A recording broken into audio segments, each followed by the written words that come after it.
नमस्कार, मैं doctor Avdhendra Pratap Singh, Kalicharan PG college, Chowk Lucknow में सहायक आचार्य के पद पर कार्यरत हूँ।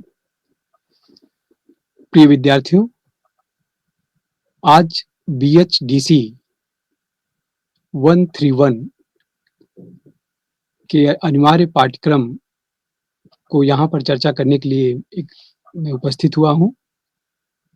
बीए कार्यक्रम का अनिवार्य पाठ्यक्रम हिंदी साहित्य का इतिहास है। हिंदी साहित्य का इतिहास, जैसा कि नाम से ही बहुत बृहद है, और ये पूरा पाठ्यक्रम आप लोगों के कार्यक्रम में ये 17 इकाइयों में व्यवस्थित है।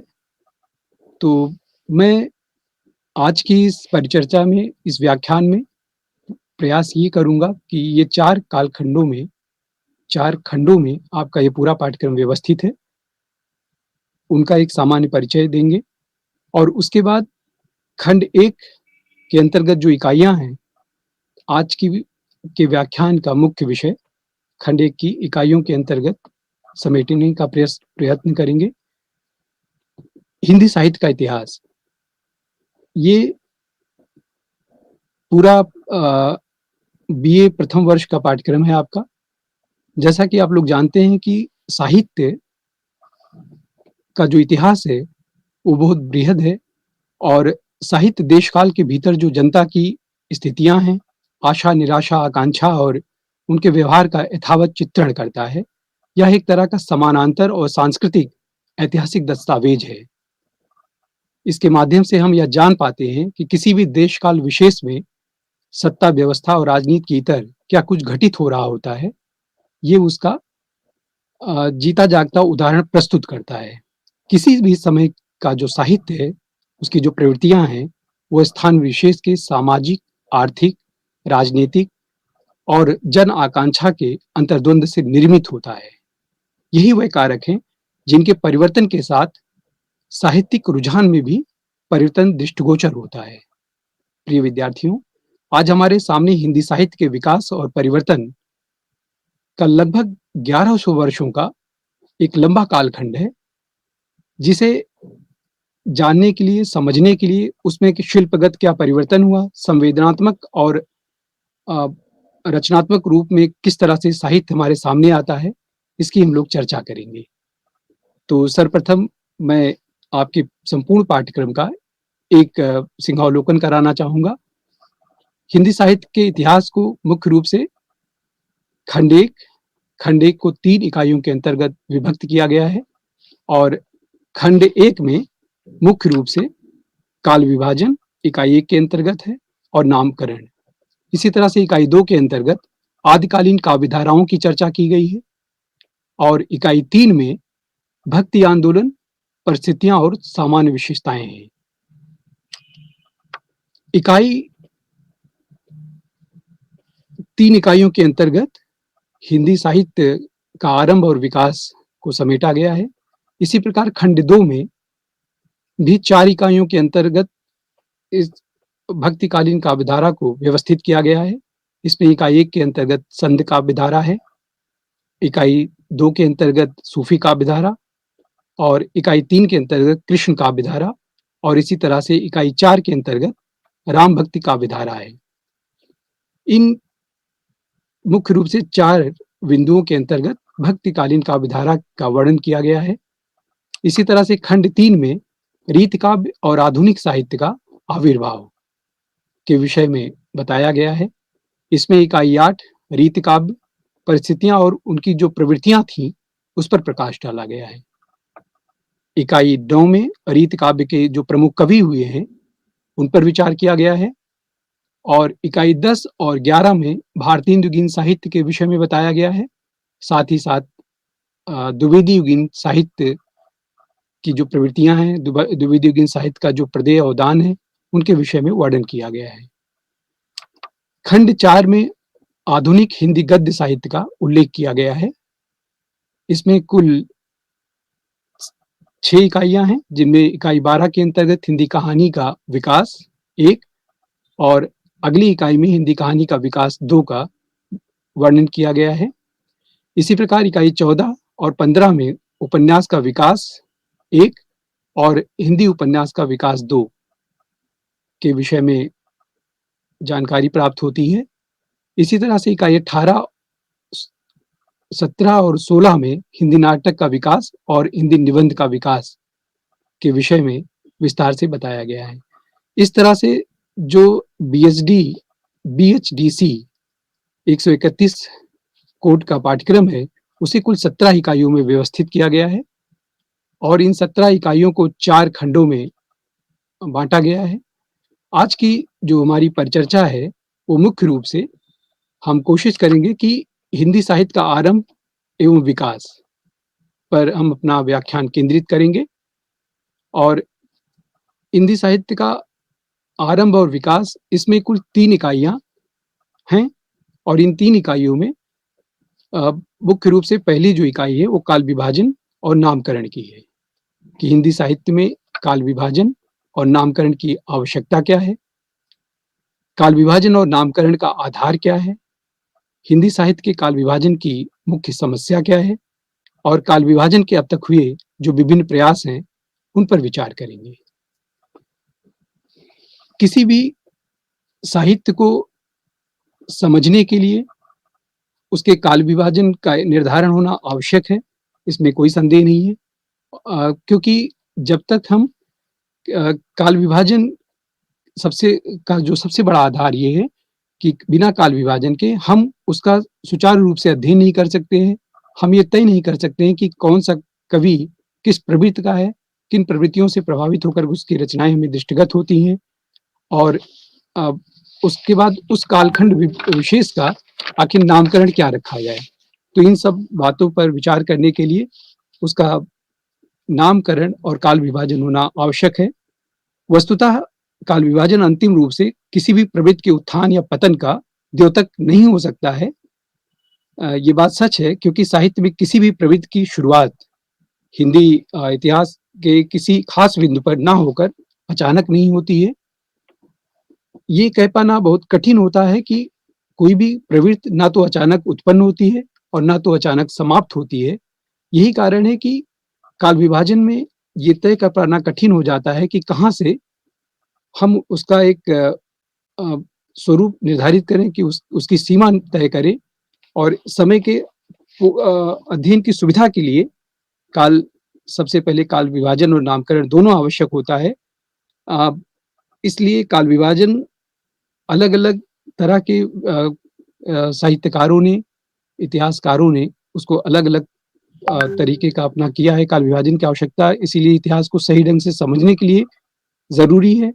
अध्ययन में एक व्यवस्था आती है, प्रवृत्तिगत परिवर्तन के कारणों के चलते ये पता चलता है कि कौन सी विशेषताएं किस साहित्य में कब रही हैं, इस पर इसके माध्यम से प्रकाश पड़ता है। बिना काल विभाजन के इतिहास व्यवस्थित और दिशाहीन होगा, इसलिए काल विभाजन आवश्यक है। काल विभाजन और नामकरण का कोई भी रूढ़ आधार नहीं हो सकता है। दूसरा ये भी सच उतना ही है और अलग-अलग समय में अलग-अलग स्थितियां निर्णायक होती हैं काल विभाजन के लिए। तो काल विभाजन के निर्धारण के लिए इसलिए काल विभाजन हर हाल में उसका एक स्वरूप तभी तय हो पाता है जब उसका नामकरण और उसका काल विभाजन होता है। इसी तरह से हम लोग देखते हैं कि काल विभाजन का आधार क्या रखा जाए। काल विभाजन के आधार के रूप में कुछ साहित्यकार जैसे ऐतिहासिक काल विभाजन भी हो सकता है, जैसे आदिकाल हुआ, मध्यकाल हुआ और आधुनिक काल हुआ। तो ये ऐतिहासिक आधार पर इनका काल विभाजन किया है। इसी तरह से साहित्य में व्यक्ति विशेष के आधार पर भी कभी-कभी काल का निर्धारण या उसका नामकरण होता है, जैसे भारतेंदु युग हुआ, प्रसाद युग हुआ, प्रेमचंद युग हुआ। ये किसी साहित्यकार के पर केंद्रित इनका नामकरण और इनकी सीमाएं या काल विभाजन इनका तय किया जाता है। इसी तरह से राष्ट्रीय, सामाजिक, सांस्कृतिक चेतना के आधार पर भी काल विभाजन और उनका नामकरण होता है, जैसे भक्ति काल हुआ, भारतेंदु युग हुआ, द्विवेदी युग हुआ। तो इसी तरह से भक्ति काल और नवजागरण काल हुआ। साहित्यिक प्रवृत्ति के आधार पर भी रीतिकाल, छायावाद, प्रगतिवाद, प्रयोगवाद, नई कविता इत्यादि ये प्रवृत्तिगत आधार पर इनका निर्धारण किया जाता है। किंतु हिंदी साहित्य के काल विभाजन की जो समस्या है, वो ये है कि बहुत सारे साहित्यकार ये तय नहीं कर पाते हैं कि एक मत नहीं हो पाते हैं। जिस तरह से उदाहरण के तौर पर हम लोग बात करें कि डॉक्टर गियर्शन हिंदी साहित्य का प्रारंभ जो मानते हैं, उसी तरह आचार्य रामचंद्र शुक्ल का जो मानना है हिंदी साहित्य के इतिहास के तिथि को लेकर के, वो भिन्नता है। कई साहित्यकारों को एकरूपता उनके काल विभाजन और नामकरण दोनों में नहीं मिलता है। कुछ लोग उस तिथि को बहुत पहले ले जाते हैं, कुछ लोग बहुत बाद में ले जाते हैं। इस तरह हम लोग देखते हैं कि हिंदी साहित्य के की जो काल विभाजन और नामकरण की सबसे बड़ी समस्या यही है कि उनमें मतैक नहीं है। अलग-अलग इतिहासकार अलग-अलग तरीके से उनको आत्मसात करते हैं, उन पर अपना दृष्टिकोण रखते हैं। तो काल विभाजन और नामकरण की प्रमुख समस्या के रूप में ये बात हमारे सामने आती है कि कि उनमें एक मत नहीं है, एकरूपता नहीं है। तो इसी तरह से काल विभाजन में अब तक जो प्रयास हुए हैं काल विभाजन को लेकर के, उस पर एक दृष्टावलोकन हम लोग कर सकते हैं, जिससे ये बात स्पष्ट हो सकती है कि काल विभाजन की के विषय में जो प्रयास किया गया है और काल विभाजन की जो समस्याएं या आधार या आवश्यकताएं हैं, उनको किस रूप में प्रस्तुत किया गया है। हिंदी साहित्य का जो पहला इतिहास लिखा गया था, वो फ्रेंच भाषा में लिखा गया, गारसादा तासी के द्वारा। गारसादा तासी ने इस्तवार दाला लिटरेचर एंदुई हिंदुस्तानी नाम से हिंदी साहित्य का पहला इतिहास लिखा। इसका प्रकाशन 1839 में पहले भाग का हुआ। दूसरे भाग का प्रकाशन 1847 ईस्वी में हुआ और इसी तरह से इसका जो दूसरा संस्करण प्रकाशित हुआ, वो 1871 में हुआ। हम इसमें करीब 738 कवियों को गारसादा तासी ने सम्मिलित किया था और इन कवियों में हिंदी के केवल 72 कवि ऐसे थे जो हिंदी के थे, शेष सभी उर्दू के कवि थे। इसमें काल विभाजन का कोई प्रयास नहीं किया गया। इसमें उन्होंने कोई प्रयास नहीं किया, किंतु इस हिंदी साहित्य के इतिहास का जो सबसे बड़ा अवदान है कि सर्वप्रथम हिंदी साहित्य का इतिहास लिखा। ये बात अलग है कि वो फ्रेंच भाषा में लिखा गया, किंतु उन्होंने एक अच्छा प्रयास किया और इसका हिंदी में अनुवाद भी आगे चल करके डॉक्टर लक्ष्मी सागर वार्ष्णेय जी ने किया। 1952 ईस्वी में उन्होंने एंदुई साहित्य का इतिहास नाम से इसका अनुवाद किया। इस गारसादा तासी के बाद शिव सिंह सेंगर ने हिंदी साहित्य का इतिहास लिखने का दूसरा प्रयास किया और शिव सिंह सेंगर ने शिव सिंह सरोज नाम से हिंदी साहित्य का इतिहास लिखा और ये इतिहास ग्रंथ 1883 ईस्वी में उन्होंने लिखा था। इसमें भी काल विभाजन और उसके नामकरण का कोई विशेष प्रयास नहीं किया गया और इसमें करीब 838 कवियों को उन्होंने सम्मिलित किया, उनका जीवन परिचय दिया। ये इनका योगदान या इनका श्रेय हम इस रूप में केवल देख सकते हैं कि ये प्रारंभिक इतिहास ग्रंथ थे, जिनसे चल करके आगे के साहित्यकारों ने, इतिहासकारों ने इनसे प्रेरणा ली और इनके कवियों के बारे में या साहित्यकारों के बारे में जो संकलित सामग्री थी उसका उपयोग किया।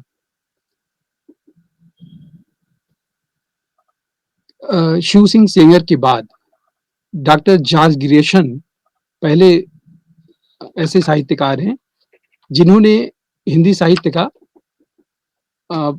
काल विभाजन का पहला प्रयास किया। काल विभाजन के प्रयासों में सर्वप्रथम डॉक्टर जॉर्ज ग्रियर्सन का नाम लिया जाता है। डॉक्टर जॉर्ज ग्रियर्सन का हिंदी साहित्य का जो इतिहास था, the modern vernacular literature of Hindustan नाम से उन्होंने लिखा। The modern vernacular literature of Hindustan Asiatic Society of Bengal की एक पत्रिका के विशेषांक के रूप में सर्वप्रथम प्रकाशित हुआ। इसमें उन्होंने हिंदी साहित्य का काल विभाजन करने का प्रयास किया और ये प्रयास निम्नवत रूप में हमारे सामने आता है। उन्होंने सर्वप्रथम जो हिंदी साहित्य का आदिकाल है उसका नाम उन्होंने चारण काल दिया। तो 700 से लेकर के 1300 ईस्वी तक उन्होंने चारण काल की संज्ञा दी। इसी तरह से 15वीं शती का जो धार्मिक पुनर्जागरण था, एक नामकरण उन्होंने रखा और तीसरा उन्होंने जायसी की प्रेम कविता शीर्षक दिया। चौथा नामकरण उन्होंने ब्रज का कृष्ण संप्रदाय, पांचवा मुगल दरबार, इसी क्रम में तुलसीदास, रीत काव्य, तुलसीदास के अन्य परिवर्ती कवि और नवे शीर्षक के रूप में उन्होंने 18वीं शताब्दी एक अलग से शीर्षक दिया। फिर कंपनी के शासन में हिंदुस्तान और अंतिम जो उनका काल विभाजन था वो महारानी विक्टोरिया के शासनकाल में हिंदुस्तान। तो इस तरह से हम लोग देखते हैं कि काल विभाजन का जो पहला प्रयास किया वो डॉक्टर जॉर्ज ग्रियर्सन ने किया और उन्होंने कम से कम साहित्य को एक सही दिशा देने का प्रयास किया, उसको व्यवस्थित तरीके से हमारे सामने लाने का प्रयास किया और किंतु इसमें भी बहुत सारी खामियां थी। इनका जो सबसे बड़ा श्रेय है वो हम इसे मान सकते हैं कि ये उन्होंने काल विभाजन का पहला प्रयास किया, किंतु ये वैज्ञानिक तरीका हमारे के रूप वैज्ञानिक और सुव्यवस्थित इतिहास ग्रंथ के रूप में हमारे सामने नहीं आ पाता है। इसकी जो सबसे बड़ी खामी है इनके इतिहास ग्रंथ में वो मुख्य रूप से कि इसमें उन्होंने प्रवृत्तिगत काल विभाजन किया। उन्होंने और कालों के नामकरण में डॉक्टर ग्रियर्सन की एकरूपता नहीं मिलती है, जो इसमें असंगति होने का सबसे बड़ा प्रमाण है। और कवियों एवं लेखकों का जो कालक्रम है वो कालक्रमानुसार वर्गीकरण उन्होंने किया है और उनकी मूल प्रवृत्तियों को बहुत हद तक वो स्पष्ट नहीं कर पाए हैं कि किस कवि की कौन सी मूल प्रवृत्ति थी, किस कवि ने किस रूप में साहित्य की सर्जना की, इसे वो स्पष्ट करने में बहुत सफल नहीं रहे हैं। इसी तरह से विभिन्न युगों की जो काव्य प्रवृत्तियां थी उनकी व्याख्या वो जरूर करते हैं, लेकिन वो उतनी स्पष्टता और सार्थकता के साथ नहीं करने में सफल हो पाते हैं। इसी तरह से सांस्कृतिक परिस्थितियों और प्रेरणा स्रोत का उद्घाटन उनके इस काल विभाजन में दिखाई देता है।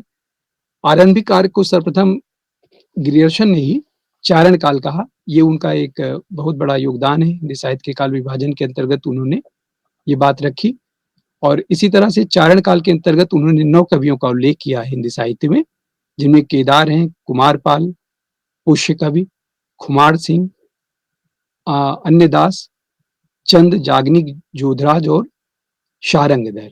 इन 9 कवियों का उन्होंने चारण काल के अंतर्गत चारण काल के कवियों के रूप में उल्लेख किया है। तो कुल मिलाकर के डॉक्टर जॉर्ज ग्रियर्सन ने the modern vernacular literature of Hindustan के माध्यम से हिंदी साहित्य में पहला प्रयास किया और उन्होंने भक्ति काल को अपने इस इतिहास ग्रंथ में स्वर्ण युग की संज्ञा दी। ये भी उनका एक बहुत बड़ा योगदान है। सर्वप्रथम उन्होंने भक्तिकालीन साहित्य की जो गुणवत्ता थी उसको पहचाना। तो इस तरह से डॉक्टर जॉर्ज ग्रियर्सन का एक बहुत बड़ा योगदान इस रूप में हमारे सामने आता है। इसी तरह से हम लोग डॉक्टर जॉर्ज ग्रियर्सन के बाद अगर इतिहास के लेखन के माध्यम से काल विभाजन और काल के नामकरण की बात करें तो मिश्र बंधुओं का नाम आता है। मिश्र बंधुओं से प्रिय विद्यार्थियों आशय है गणेश बिहारी मिश्र, शुकदेव बिहारी मिश्र और श्याम बिहारी मिश्र, ये तीनों सगे भाई थे और इन मिश्र बंधुओं ने संयुक्त रूप से मिश्रबंध विनोद नामक इतिहास ग्रंथ लिखा था। मिश्रबंध विनोद कुल 4 भागों में प्रकाशित है। इसका जो प्रथम 3 भाग था वो 1913 में प्रकाशित हुआ था और अंतिम जो एक भाग था वो 34 में प्रकाशित हुआ था। मिश्रबंध विनोद ने अपना काल विभाजन इस रूप में किया है उन्होंने जो चारण काल था ग्रियर्सन का उसे प्रारंभिक काल की संज्ञा दी और प्रारंभिक काल उसे कहते हुए उन्होंने उसको भी 2 उपशीर्षकों के अंतर्गत बांटा। पहले उन्होंने पूर्व प्रारंभिक काल कहा जो संवत 700 से 1343 ईस्वी तक के अंतर्गत रखा और दूसरा उन्होंने उत्तर आरंभिक काल कहा जिसे 1344 से 1444 तक का समय निर्धारित किया। इसी तरह से दूसरा काल विभाजन उन्होंने माध्यमिक काल के रूप में किया। माध्यमिक काल, और इस माध्यमिक काल को भी उन्होंने दो उप शीर्षकों के अंतर्गत व्यवस्थित किया, पूर्व प्रारंभिक काल और प्रौढ़ माध्यमिक काल। पूर्व प्रारंभिक काल के अंतर्गत उन्होंने उसकी समय सीमा 1445 से 1560 तक संवत तक निर्धारित की, और प्रौढ़ माध्यमिक काल को उन्होंने 1561 संवत से 1660 विक्रम संवत तक रखा। तीसरा काल विभाजन उनका था अलंकृत काल, और इसको भी उन्होंने, मिश्र बंधुओं ने, पूर्व अलंकृत काल कहा और उत्तर अलंकृत काल कहा। पूर्व अलंकृत काल 1681 से लेकर के 1700 संवत तक उन्होंने पूर्व अलंकृत काल माना, और उत्तर अलंकृत काल को उन्होंने 1791 से 1889 तक रखा। इसी तरह उनका जो चौथा काल विभाजन था वो परिवर्तन काल के रूप में किया। परिवर्तन काल की जो समय सीमा मिश्र बंधुओं ने निर्धारित की वो 1890 से 1924 विक्रम संवत तक तय किया, और अंतिम काल विभाजन का शीर्षक उनका था वर्तमान काल, और वर्तमान काल को उन्होंने संवत 1936 से वर्तमान तक माना। तो इस तरह से विश्व बंधुओं का ये दूसरा प्रयास था काल विभाजन का, जिसमें हम ये कह सकते हैं कि ये डॉक्टर जॉर्ज ग्रियर्सन के काल विभाजन से अधिक प्रौढ़ था, और इसके बावजूद भी इसमें वैज्ञानिकता का पूर्णतः अभाव था, और बहुत व्यवस्थित इसे भी हम काल विभाजन नहीं कह सकते हैं। किंतु प्रारंभिक रूप में अगर दोनों इतिहासकारों के काल विभाजन और नामकरण पर प्रकाश डालें तो निश्चित रूप से सराहनीय और प्रशंसनीय कार्य इन दोनों साहित्यकारों का रहा है। इसी तरह मिश्र बंधु के बाद जो सर्वाधिक व्यवस्थित काल विभाजन और नामकरण का स्वरूप हमारे सामने आता है वो आचार्य रामचंद्र शुक्ल जी का आता है। आचार्य रामचंद्र शुक्ल के अनुसार काल विभाजन और नामकरण उन्होंने आदिकाल और वीरगाथा काल, रीत काल और गद्य काल या आधुनिक काल के रूप में किया। आचार्य रामचंद्र शुक्ल का जो हिंदी साहित्य का इतिहास था उसमें उन्होंने नामकरण और काल विभाजन का एक व्यवस्थित प्रयास किया, बहुत वैज्ञानिक आधार पर प्रयास किया, और वो इतना व्यवस्थित और सराहनीय प्रयास था कि ज्यादातर आगे के इतिहासकारों ने उन्हीं का अनुकरण किया। आचार्य रामचंद्र शुक्ल का जो हिंदी साहित्य का इतिहास था वो सन 1929 ईस्वी में सर्वप्रथम प्रकाशित हुआ, हिंदी साहित्य का विकास के शीर्षक के रूप में। काशी नागरी प्रचारणी सभा में हिंदी शब्द सागर प्रकाशित हो रहा था, उसकी भूमिका के रूप में उन्होंने जो हिंदी साहित्य का इतिहास लिखा था वही आगे चल करके परिवर्धित और परिष्कृत कर करके उन्होंने प्रकाशित किया। तो सन 1929 में हिंदी शब्द सागर की भूमिका के रूप में उनका ये जो हिंदी साहित्य का इतिहास था उसमें उन्होंने नामकरण और काल विभाजन दोनों का बहुत ही व्यवस्थित और उम्दा प्रयास किया, और जिसे चल करके आगे के सारे साहित्यकारों ने माना।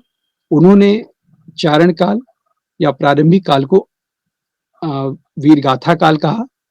आदिकाल से उनका कोई विरोध नहीं था, अंततः उन्होंने आदिकाल को ही सर्वसम्मत से अपनी स्वीकृति दी, लेकिन एक नया नाम उन्होंने वीरगाथा काल कहा।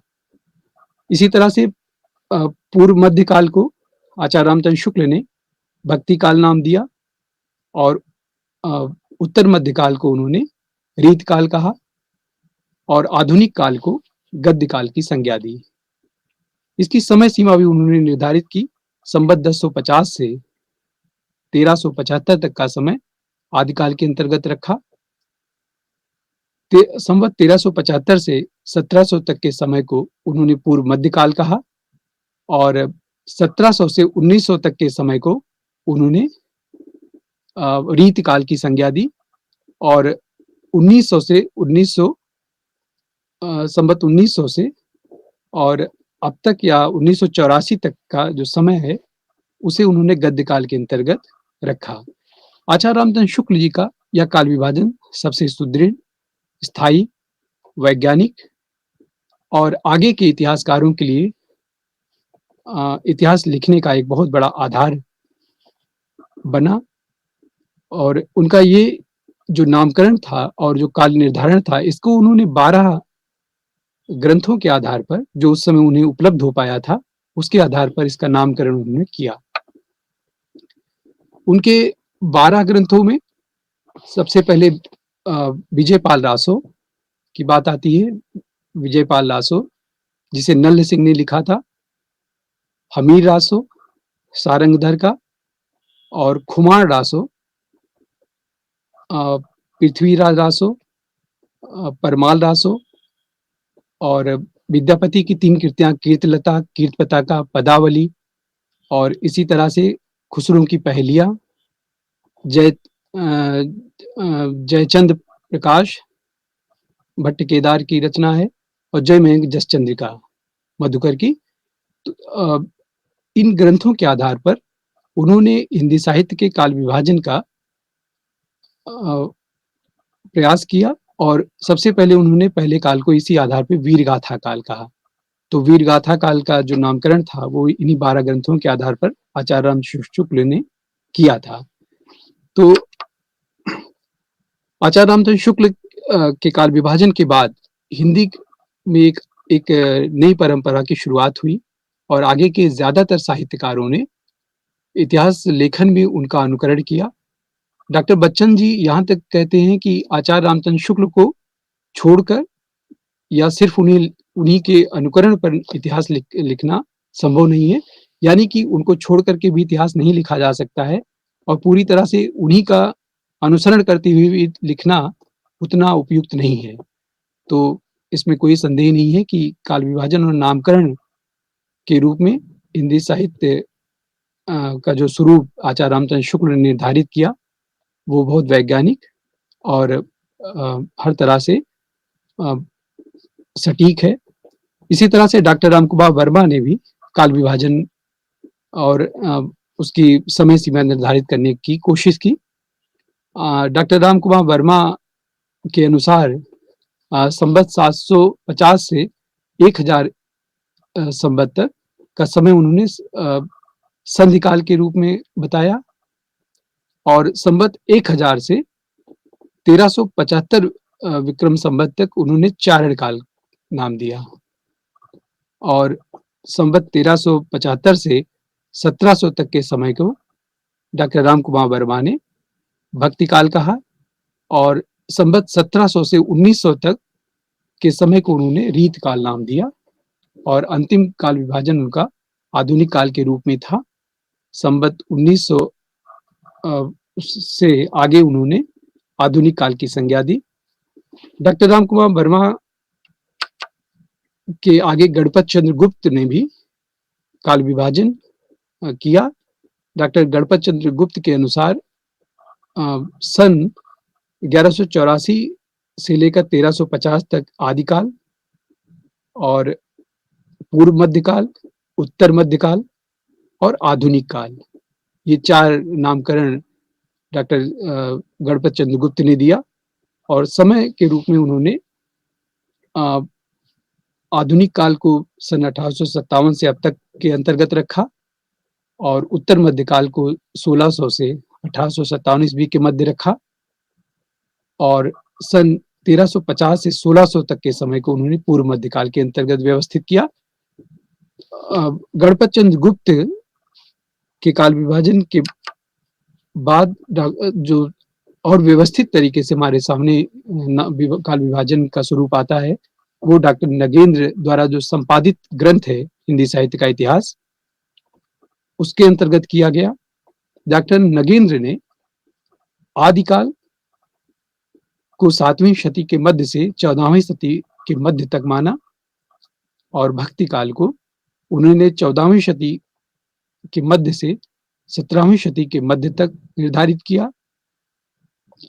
इसी तरह से रीत काल को उन्होंने 17वीं शती के मध्य से 19वीं शती के मध्य तक बताया, और आधुनिक काल को उन्होंने 19वीं शती के मध्य से अब तक के बीच में रखा। तो उसके बाद आधुनिक काल के बाद उन्होंने पुनर्जागरण काल या भारतीय युग, जिसे 1857 से 1900 तक के बीच में रखा। फिर उसके आगे वो जो जागरण सुधार काल की संज्ञा देते हैं, या द्विवेदी युग, जिसे 1900 से 1918 के मध्य माना गया। और फिर छायावाद को उन्होंने सन 1918 से 1938 ईस्वी के मध्य रखा। छायावादोत्तर काल में प्रगत प्रयोग काल को 1938 से लेकर के 1953 ईस्वी तक डॉक्टर नगेंद्र द्वारा संपादित हिंदी साहित्य के इतिहास ग्रंथ में रखा गया है, और उसके आगे के कालखंड को वो नवलेखन काल की संज्ञा देकर समाप्त करते हैं।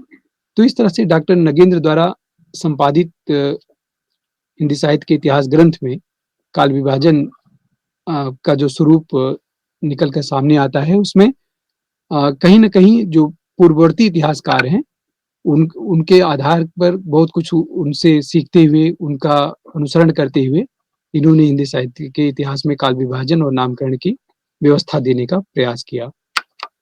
इसी तरह से डॉक्टर बच्चन सिंह ने भी काल विभाजन अपनी हिंदी साहित्य के दूसरे इतिहास में किया है। उनका इतिहास ग्रंथ है हिंदी साहित्य का दूसरा इतिहास। उसमें उन्होंने काल विभाजन का जो पहला काल विभाजन किया, वो अपभ्रंश काल के रूप में किया, फिर भक्ति काल के रूप में, रीत काल और आधुनिक काल के रूप में किया। भक्ति काल को उन्होंने सन 1400 से 1650 ईस्वी तक माना है, और रीत काल को 1650 ईस्वी से 1857 ईस्वी तक माना है। इसी तरह से आधुनिक काल को उन्होंने सन 1857 ईस्वी से लेकर के अब तक के समय को इसके अंतर्गत रखा है डॉक्टर बच्चन सिंह के द्वारा। तो इस तरह से जो काल विभाजन का प्रकारांतर से एक जो प्रयास हमारे सामने आता है, उसमें हम देखते हैं कि इन सारे इतिहास ग्रंथों में आचार्य रामचंद्र शुक्ल के बाद जो इतिहास ग्रंथ लिखे गए, कहीं न कहीं उनसे प्रेरित होकर के और उनके इतिहास ग्रंथ को ध्यान में रख करके अन्य इतिहासकारों ने रखा। तो ये तो हिंदी साहित्य के इतिहास के काल विभाजन का स्वरूप था। और इसी तरह से आदिकाल के जो नामकरण को लेकर के, या हिंदी साहित्य के चारों कालखंडों में किस कालखंड का क्या नाम रखना उपयुक्त होगा, इस पर अन्य साहित्यकारों ने विचार किया है। हम देखते हैं कि सबसे ज्यादा जो विवादित कालखंड रहा है, या सबसे ज्यादा जिस काल खंड के नामकरण को लेकर के साहित्यकारों के मध्य अत्यधिक भेद रहा है, वो आदिकाल है। आदिकाल चूंकि हिंदी साहित्य का प्रारंभिक काल था, और हिंदी साहित्य के 1100 वर्षों के इस विशाल समय को एक जगह समेटना और फिर उसको व्यवस्थित करके अलग अलग काल विभाजनों में या नामकरणों में रखना एक चुनौती भरा कार्य था। इस संदर्भ में आदिकाल के नामकरण को लेकर के विद्वानों के बीच में बहुत मतभेद रहा है। सबसे पहले आदिकाल की ही अगर बात करें, तो आदिकाल को डॉक्टर जॉर्ज ग्रेशन ने अपनी हिंदी साहित्य का जो उन्होंने the modern vernacular literature of Hindustan इतिहास ग्रंथ लिखा था, उसमें उन्होंने चारण काल कहा था। इसी तरह से महावीर प्रसाद द्विवेदी ने आदिकाल को बीज वपन काल की संज्ञा देना उपयुक्त समझा। और ये पहले ही हम बता चुके हैं कि आचार्य रामचंद्र शुक्ल ने आदिकाल को वीरगाथा काल अपने 12 इतिहास ग्रंथों के आधार पर उसकी संज्ञा देने की कोशिश की थी, और मिश्र बंधुओं ने आदिकाल को ही प्रारंभिक काल कहा, और पंडित राहुल सांकृत्यायन ने आदिकाल को सिद्ध सामंत काल कहा, और आचार्य विश्वनाथ प्रसाद मिश्र ने वीर काल की संज्ञा दी। डॉक्टर राम कुमार वर्मा ने संधि एवं चारण काल आदिकाल को कहा।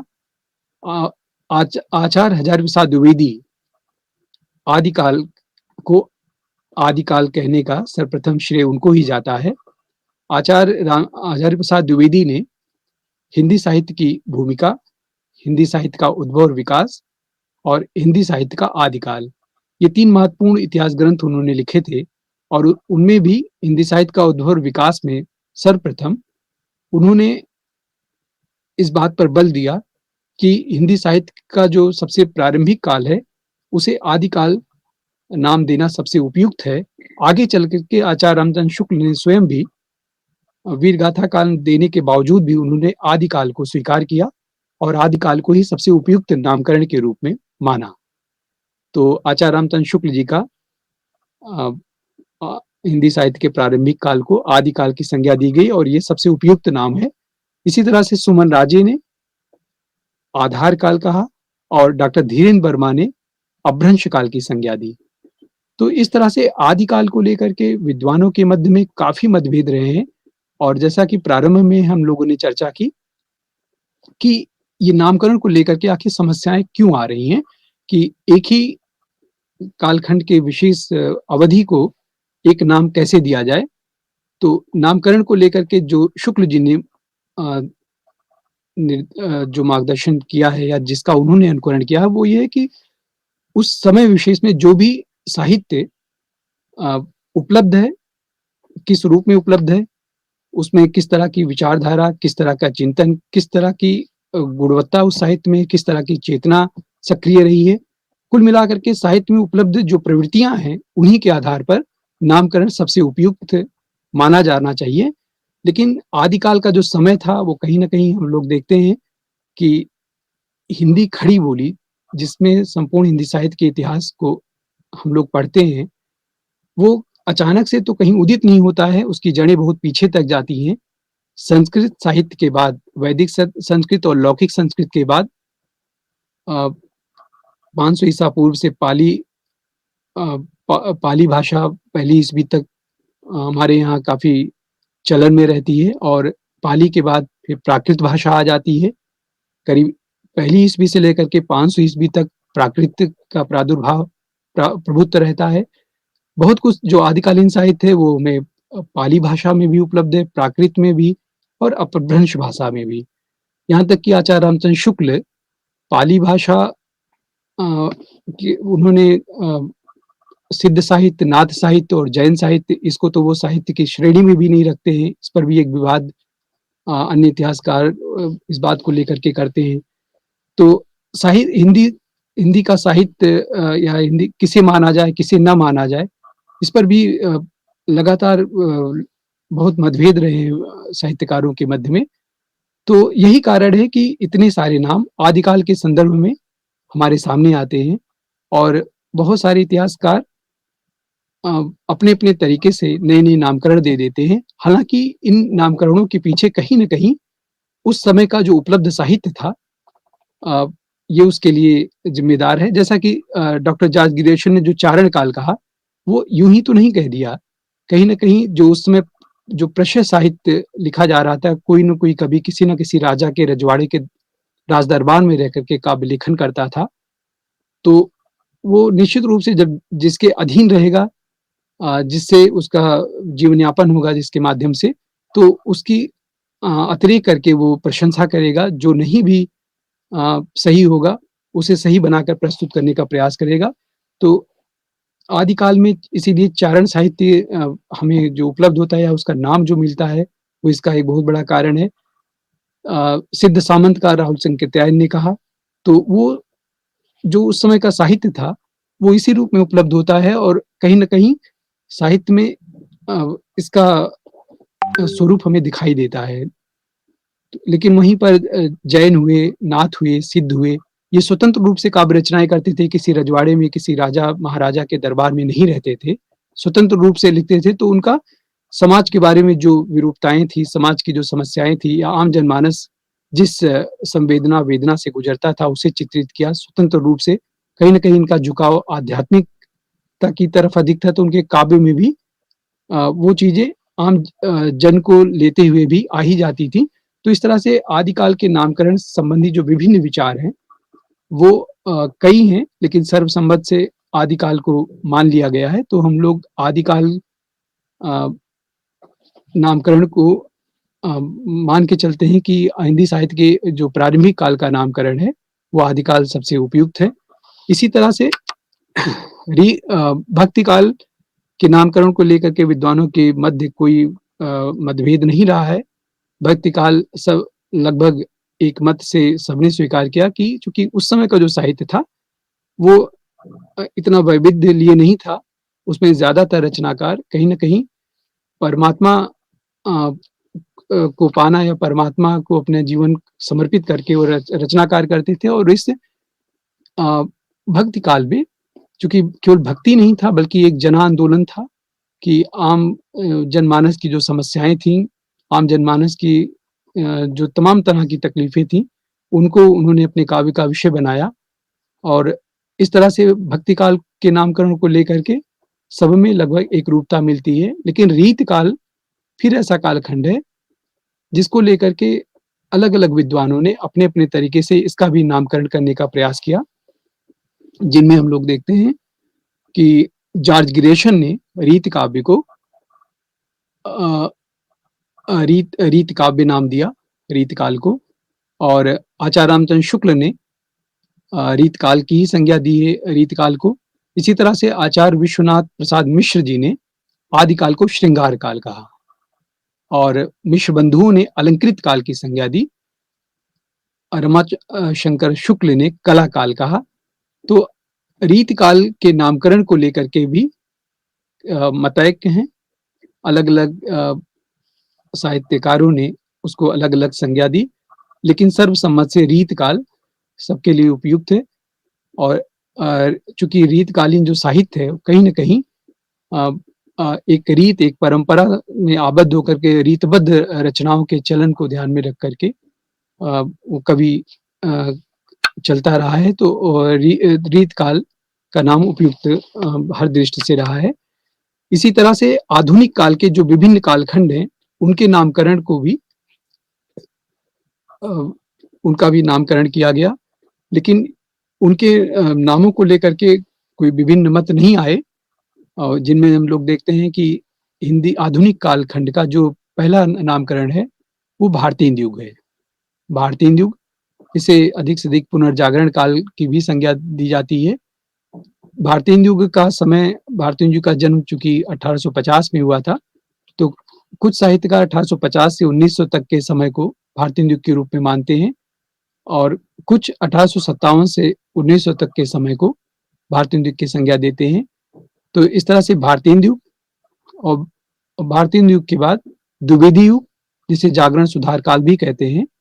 और द्विवेदी युग की जो समय सीमा है, वो सन 1900 से 1918 ईस्वी तक द्विवेदी युग रहा है, जिसमें 1903 में सरस्वती पत्रिका के माध्यम से जिस तरह से महावीर प्रसाद द्विवेदी जी ने साहित्य को एक नई दिशा दी, साहित्यकारों को, रचनाकारों को, कवियों को स्वयं उनकी रचनाओं का परिष्करण करके और साहित्य को काफ़ी उन्नतशील बनाया। उनके इस योगदान को देखते हुए ही दूसरे कालखंड आधुनिक काल के द्विवेदी युग उन्हीं के नाम पर पड़ा और भारतीय युग भी भारतीय जी के नाम से पड़ा।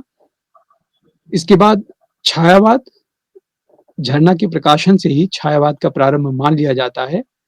सन 1918 से लेकर 1936 तक के समय को हिंदी साहित्य में छायावाद की संज्ञा दी गई है। इसी तरह से 36 से लेकर के 43 तक का जो समय है, वो हिंदी साहित्य में प्रगतिवाद का नामकरण साहित्यकारों ने किया और 1943 से 1953 तक के समय को हम लोग प्रयोगवाद के रूप में जानते हैं। हिंदी साहित्य में प्रयोगवाद, जिसके प्रवर्तक अज्ञे को माना जाता है, तार सप्तक जो पहला प्रकाशित हुआ था 1943 में हुआ था और वहीं से प्रयोगवाद का प्रारंभ मान लिया जाता है। इसी तरह से नई कविता और उसके बाद प्रयोगवाद के बाद नई कविता आती है और उसका प्रारंभ 1953 से अधिकतर विद्वानों ने माना है। और नई कविता करके एक पत्रिका जगदीश गुप्त जी निकालते थे और उस पत्रिका के प्रारंभ के साथ ही, प्रकाशन के साथ ही नई कविता का प्रारंभ माना गया। तो इस तरह से आधुनिक युग के विभिन्न कालखंड और उनके नामकरण इस तरह से हैं। तो इसी तरह से हम लोग देखते हैं कि हिंदी साहित्य के काल विभाजन और नामकरण को लेकर के विभिन्न विद्वानों के मध्य विभिन्न तरह के मत रहे हैं और निष्कर्ष रूप में हम कह सकते हैं कि आज जो स्वरूप बन करके हिंदी साहित्य का हमारे सामने आता है, नामकरण हो या काल विभाजन हो, वो व्यवस्थित रूप में है और हमारे विद्यार्थियों को इस रूप में काल विभाजन को देखना है। मानक के रूप में आचार्य रामचंद्र शुक्ल द्वारा जो काल विभाजन और नामकरण है, उसे हम लोग अपने अध्ययन में रखें और साथ ही साथ आलोचनात्मक दृष्टि से अन्य इतिहासकारों ने क्या कुछ कहा है, उस पर विचार विचार करके उसका विश्लेषण कर लें और इन सब के बारे में अपनी एक स्पष्ट अवधारणा रखें। इसी तरह से हिंदी साहित्य के आरंभ और विकास की जो दूसरी इकाई है, उसमें आदिकालीन काव्य धाराएँ हैं। आदिकालीन काव्य धाराओं में सिद्ध काव्य है, नाथ काव्य है, जैन काव्य है, रासो काव्य है और लौकिक साहित्य है।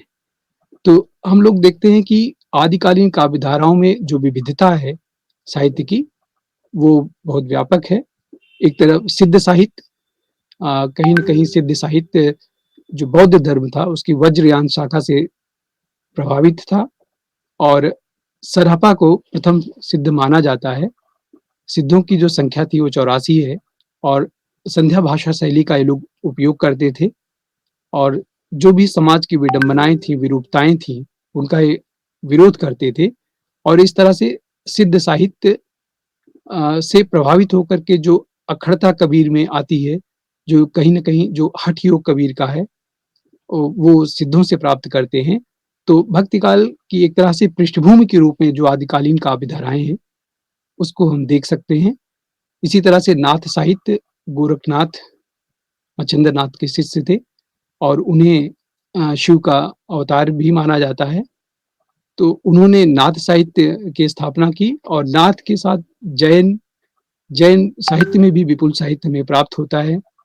जैन साहित्य के रूप में आप देखते हैं कि अ, जो पौंचर्यू है, जिसे रामायण की कथा का ही उसमें अंश निहित है और स्वयंभू इसके बहुत बड़े कवि हैं अपभ्रंश भाषा के। और इसी तरह से रासो काव्य का जो साहित्य है वो तो बहुत विपुल है, जिसमें सर्वप्रथम जो हिंदी साहित्य का महाकाव्य हमारे सामने आता है, वो रासो काव्य के अंतर्गत ही है।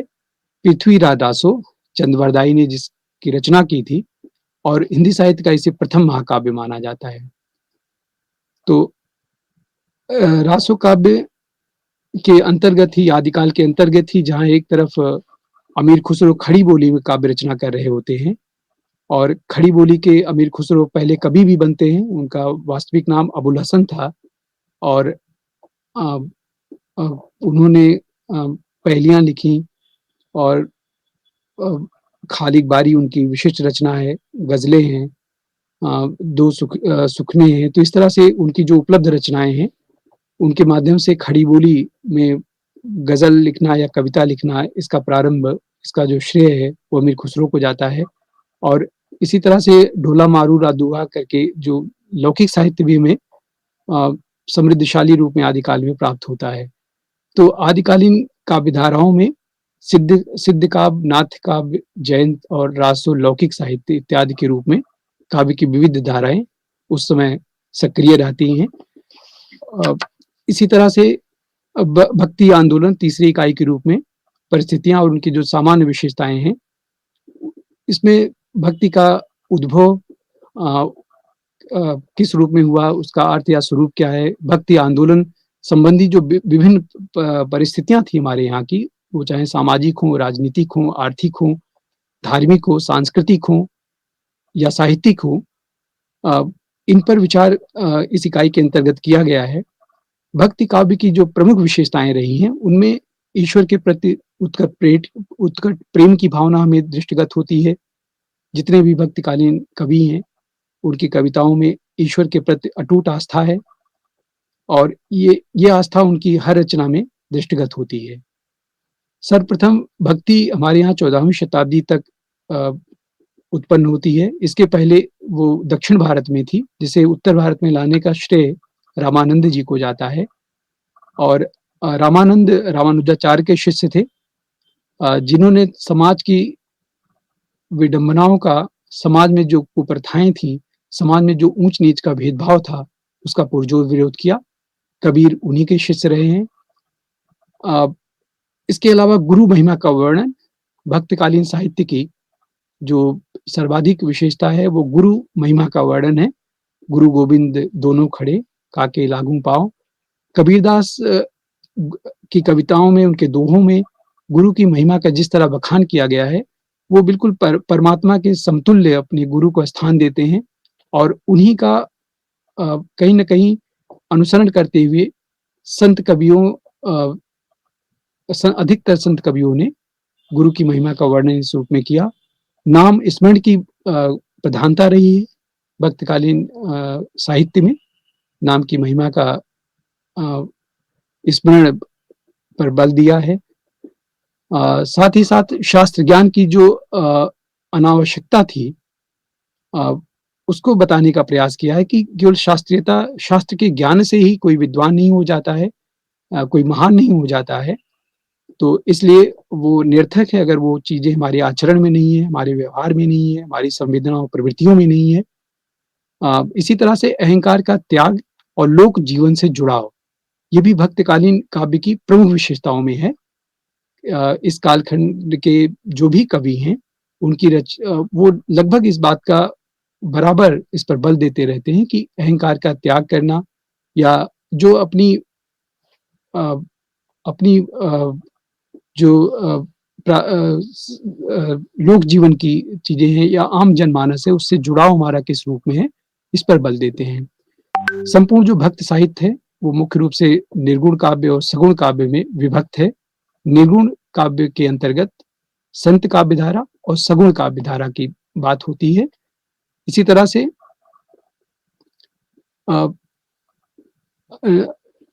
निर्गुण काव्य में को भी संत काव्य और सूफी काव्य धारा में विभक्त करते हैं, और सगुण काव्य को राम भक्ति धारा और कृष्ण भक्ति धारा में व्यवस्थित किया गया है। संत काव्य के जो प्रवर्तक कवि माने जाते हैं वो कबीरदास हैं। उसी तरह से सूफी काव्य धारा के मुल्ला दाऊद, जो प्रथम सूफी कवि के रूप में हमारे सामने आते हैं। तो इस तरह से दो प्रमुख प्रवृत्तियों में भी कहीं न कहीं उसमें निचले स्तर पर विभेद दिखाई देता है। और इसी तरह से सगुण काव्य धारा में राम भक्ति शाखा और कृष्ण भक्ति शाखा। तो राम भक्ति शाखा के सबसे बड़े कवि तुलसीदास जी हैं, और संत, और उसके बाद कृष्ण काव्य धारा के प्रवर्तक कवि के रूप में सूरदास जी का नाम लिया जाता है। तो इस तरह से जो संपूर्ण भक्ति काल है वो इन दो प्रवृत्तियों में विभक्त दिखाई देता है, निर्गुण और सगुण। और उसके अंतर्गत आपका संत साहित्य और सूफी काव्य धारा, और उधर कृष्ण और राम काव्य धारा समृद्ध रूप में हमारे सामने आता है। तो भक्ति ये संपूर्ण रूप से खंड एक के अंतर्गत हम इन हिंदी साहित्य के इतिहास में इनका अध्ययन करते हैं, इन पर विचार करते हैं, और कहीं न कहीं से ये जो भक्तिकालीन साहित्य है उसका हिंदी साहित्य में बहुत बड़ा योगदान है। यही कारण है कि इसे हिंदी साहित्य का स्वर्ण युग कहा जाता है। तो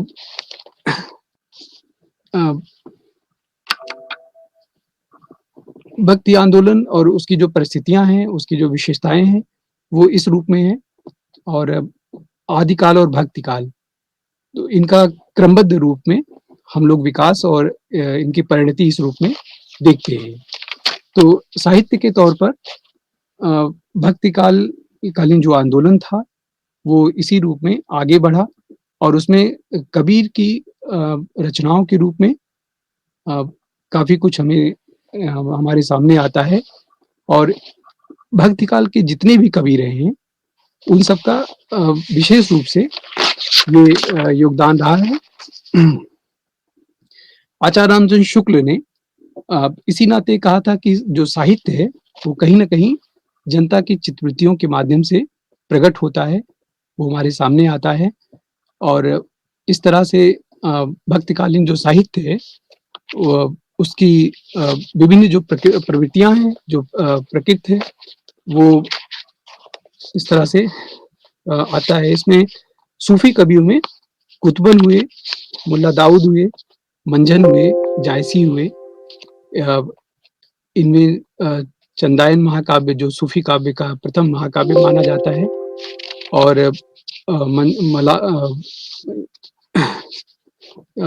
हंसावली हुई, चंदायन हुआ, और सत्यवती कथा, मृगावती, ये इत्यादि सूफी काव्य की प्रसिद्ध कृतियां हैं। और इन कृतियों में कहीं न कहीं से सूफी काव्य का उद्भव और उसका प्रकारांतर विकास हमें दृष्टिगत होता है।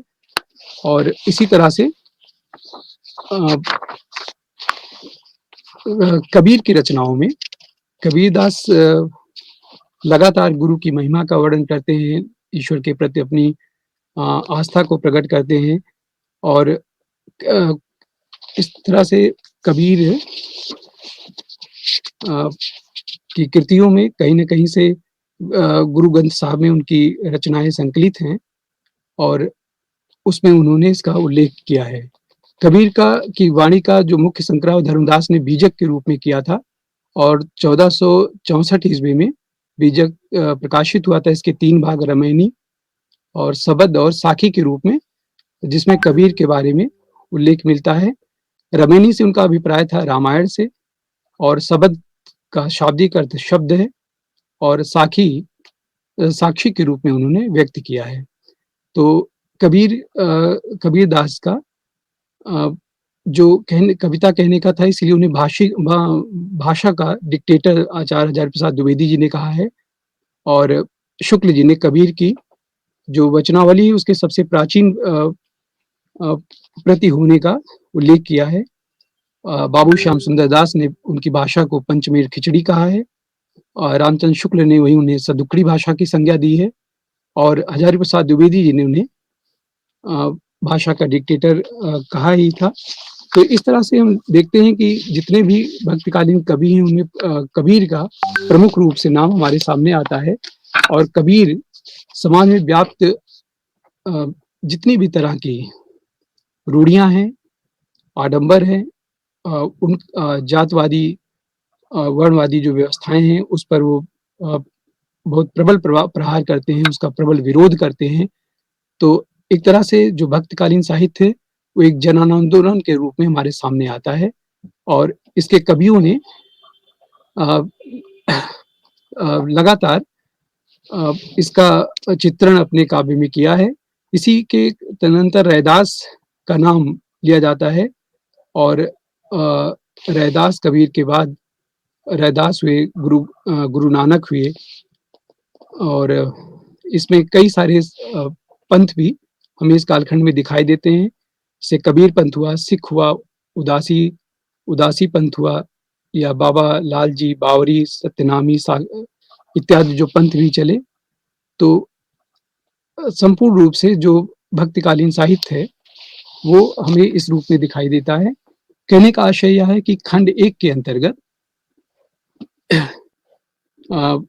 हमने देखा कि एक तरफ आदिकालीन साहित्य है जो 1050 से प्रारंभ होकर के 1375 तक के मध्य चलता है, और इसमें आपके परमाल रासो हुए, चंद बरदाई हुए,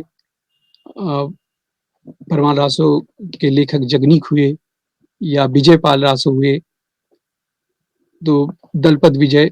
तो इन सारे रचनाकारों का हम लोगों ने अध्ययन किया। उसी क्रम में काव्य की कई सारी धाराएं जैन के रूप में, जैन साहित्य, नाथ साहित्य, सिद्ध साहित्य के रूप में हमारे सामने आती हैं, और इसी क्रम में भक्तिकालीन साहित्य का स्वरूप हमें दिखाई देता है।